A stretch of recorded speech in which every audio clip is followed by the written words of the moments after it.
Salut à tous, aujourd'hui je vous emmène sur un chantier de tournesol au coucher du soleil. Donc là on a un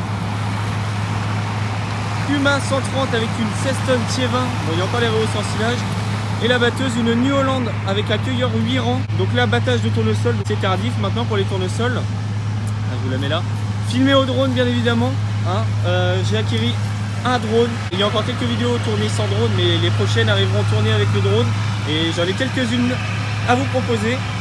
Donc je vais vous laisser avec les plans de cette batteuse au coucher du soleil. Avec les rayons du soleil, ça rend vachement bien. Je vais vous expliquer un petit peu le chantier. Je vous mets le timing ici si vous voulez juste voir la batteuse. Et pour ceux qui veulent en apprendre un petit peu plus sur la moisson de tournesol, restez avec moi.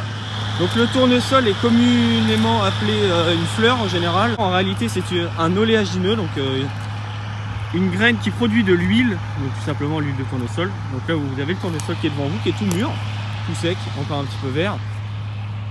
Donc là je vais vous montrer. Donc là on est, c'est pas les plus gros rendements. Donc là vous voyez une tête. Donc le grain est juste là. Vous voyez là. Hop, je vais vous prendre un grain.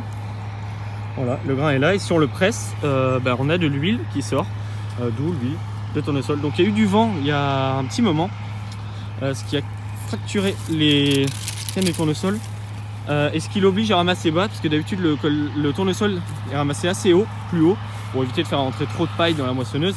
Toutes ces tiges qui ne nous servent à rien, nous c'est que la tête qui est intéressante, tout le reste va être broyé au sol.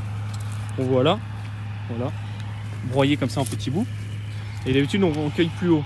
Sauf que là le problème c'est qu'avec le vent, vous voyez, ça fait ça un petit peu dans tout le champ. Là vous avez aussi, ça a fait ça un petit peu partout. Là on voit bien. Tu vois, sinon il ne pourrait pas ramasser ces têtes de tournesol qui sont bien basses. Et qui sont d'ailleurs pris l'humidité. Et qui sont quasi vides du grain, c'est tout pourri. C'est tout pas bon, vous voyez. Il y a même du grain un peu germé, pour vous dire. Donc là, voilà le tournesol. Donc ça se met assez clair le tournesol. Donc là, vous voyez, on voit bien. Donc là, quand c'est bien jaune comme ça, c'est que c'est bien sec. Quand c'est voilà, donc là, on a encore un petit peu les bourgeons des fleurs qui s'en vont avec la graine qui est derrière. Donc là, un petit peu, si vous voulez des valeurs, ce champ, je ne connais pas, mais le champ précédent était à 14,2% d'humidité, ce qui est très bon. Plus il sera sec, plus il se conservera facilement et moins il y aura de pénalité au prix à la tonne. Là en ce moment le prix à la tonne du tournesol est de 380 € la tonne, ce qui est bien, il a monté en termes de prix. Et en termes de PS, on est à 40. Donc le poids spécifique, c'est si vous voulez le poids au volume. Il fera 40 kg pour un volume de 100 litres. Donc vous voyez le tournesol, c'est une culture qui pèse relativement peu, hein. Et en termes de rendement, j'ai pas les rendements exacts, mais je pense qu'on doit tourner en général un tournesol classique.